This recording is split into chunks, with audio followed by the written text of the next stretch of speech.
ये कहानी है हवाई जहाज बनाने वाली कंपनी बोइंग की। एक नए विमान को डिजाइन करने के लिए करोड़ों रुपए शोध कार्य पर खर्च करने पड़ते हैं।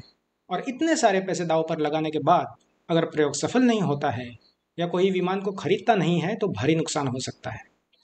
दूसरी ओर लॉकहीड और डगलस जैसी विमान बनाने वाली कंपनियों के साथ हमेशा बोइंग को स्पर्धा करनी पड़ी है।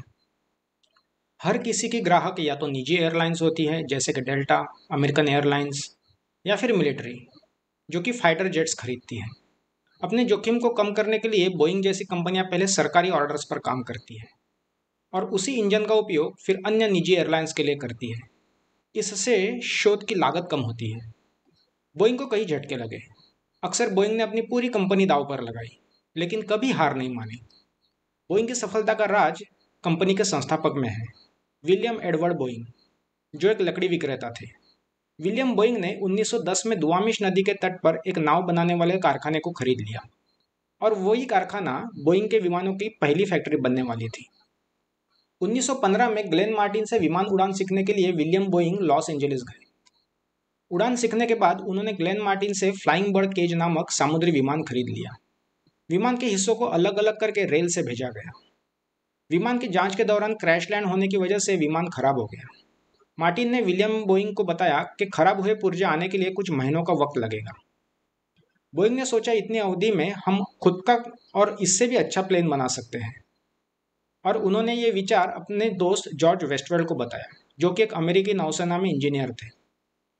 जॉर्ज वेस्टवेल ने एक विमान का डिजाइन बनाया जिसका नाम रखा B&W-C प्लेन। इस काम में बोइंग ने उसके दुआमिश नदी के किनारे पे जो कारखाना था उसका बहुत अच्छा उपयोग किया। लेकिन विमान का काम पूरा होने से पहले ही जॉर्ज वेस्टवेल की नौसेना की तरफ से पूर्व किनार पट्टी पे बदली हो गई। फिर बोइंग ने वोंग सू नाम के व्यक्ति को वेस्टवेल की जगह तांत्रिक काम देखने के लिए रखा और 2 B&W विमान का निर्माण किया। 15 जून 1916 को B&W विमान ने अपनी पहली उड़ान भरी। विमान बनाने के लिए लगने वाली लकड़ी, कारखाने की उपलब्धि और वोंग सू जैसे तांत्रिक विशेषज्ञ की मदद से एक विमान बनाने वाली कंपनी स्थापित करने के लिए 15 जुलाई 1916 को विलियम बोइंग ने पैसिफिक एरो प्रोडक्ट के नाम से कंपनी दर्ज करवाई। B&W विमान को अमेरिकन नौसेना को भी दिखाया गया, लेकिन उन्होंने इसमें कोई दिलचस्पी नहीं दिखाई और विमानों का नियमित निर्माण नहीं हो पाया, जब तक 1 साल बाद अमेरिका ने पहले विश्व युद्ध में हिस्सा नहीं लिया। वोंग सू एक चीनी थे जिन्होंने मैसाचुसेट्स इंस्टीट्यूट ऑफ टेक्नोलॉजी से पढ़ाई की थी। वोंग सू ने मॉडल C नाम के विमान का निर्माण किया, जो कि बोइंग कंपनी को मिली पहली आर्थिक कामयाबी थी। 6 अप्रैल 1917 में अमेरिका ने जर्मनी के साथ युद्ध घोषित कर दिया और अमेरिका प्रथम विश्व युद्ध में सहभागी हुआ। बोइंग को पता था कि नौसेना को समुद्री विमानों की जरूरत पड़ेगी। बोइंग ने 2 मॉडल C नौसेना के लिए भेज दिए, जो नौसेना को इतने अच्छे लगे कि नौसेना ने 50 विमान बनाने का आदेश दिया।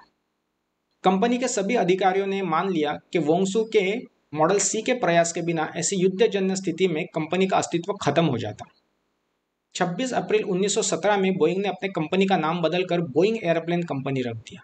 जब 1918 में विश्व युद्ध खत्म हुआ तो बड़ी मात्रा में उपयोग किए गए सस्ते विमान व्यावसायिक विमानों के बाजार में उपलब्ध हो गए। अब विश्व युद्ध के बाद बोइंग को नई चुनौतियों का सामना करना था। अगले भाग में हम देखेंगे कि बोइंग ने कैसे सब चुनौतियों का सामना करके सिर्फ अजस्त्र विमान और फाइटर प्लेन ही नहीं बल्कि नासा के साथ मिलकर स्पेस रॉकेट, सैटेलाइट्स, अंतरिक्ष यान भी बनाए। दोस्तों, ऐसे ही नॉलेज बेस्ड वीडियो देखने के लिए सब्सक्राइब कीजिए और ये वीडियो आपको कैसा लगा हमें कमेंट बॉक्स में बताइए। Thank you.